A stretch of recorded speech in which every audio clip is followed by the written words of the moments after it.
Hello everyone. In this video lesson, we will discuss about flow of execution in a function call. So let us first discuss what do we mean by flow of execution. So flow of execution refers to the order in which statements are executed during program run. Whenever we run the program, the statements are executed in certain order. So this flow of execution is that order in which our statements will get executed. Like we have discussed sequential flow of control and iterative flow of control in 11th class. So what do we mean by sequential flow of control? That all the statements will be executed one by one. And in iterative flow of control, what we see that the same statements are executed again and again within the loop. So now we will discuss this flow of execution in respect to function call. So like we have discussed in our last lesson that all the top level statements are executed first. So all these top level statements are executed from global frame, and whenever we will encounter a function call statement, a new execution frame is created for that function and the control is transferred to that execution frame from global frame.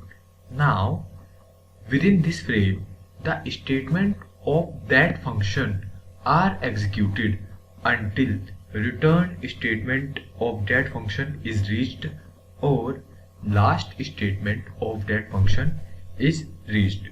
Let us understand this with the help of an example, like what this global frame is, what this execution frame is.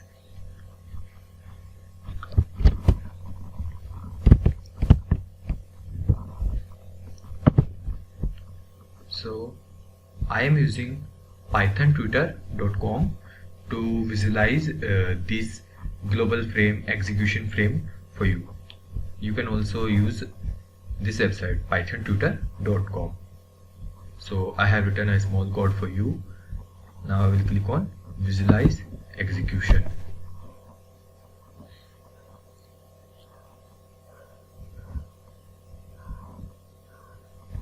So now like you can see here it is written frame and this is our code. So whenever we start executing this program, what happens? Python C start executing this program from first statement itself, but Python sees that this is a function definition statement. So what Python does, Python ignores the rest of the statement.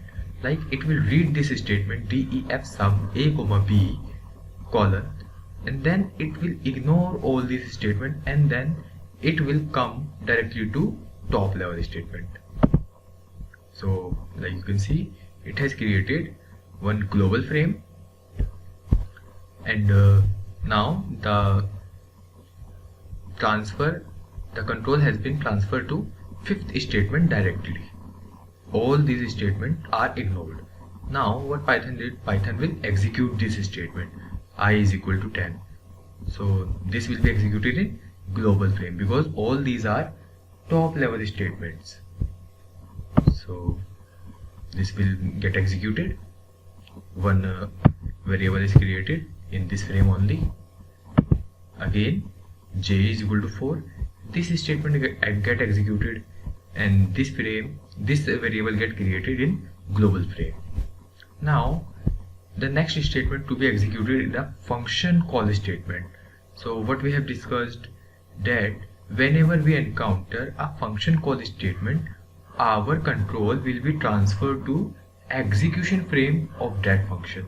So now a new frame has been created. So this is execution frame for that function. for function sum. So this has been created. So this is the execution frame for that function. Now the control has been transferred from global frame to execution frame for sum function. Now all the statements of this function will get executed one by one. So like you can see, this statement get executed. Now this statement will get executed. After this statement will get executed, we will have a new variable known as C. Now we have one new variable C within the execution frame of that function only, and this is not created in global frame. Now we will return this value. So what we have discussed, that as soon as we have encountered a return statement or we have reached the last line of the function, then the control is again transferred to global frame and this frame will get destroyed. So this frame will get destroyed and the execution is now transferred to global frame. Now this statement will get executed and this will, our program will be finished after that. So we can say that frame is an area where all the variables that are created within that part of the program are stored. Like in global frame, all the variables that are created in the top level statements are stored.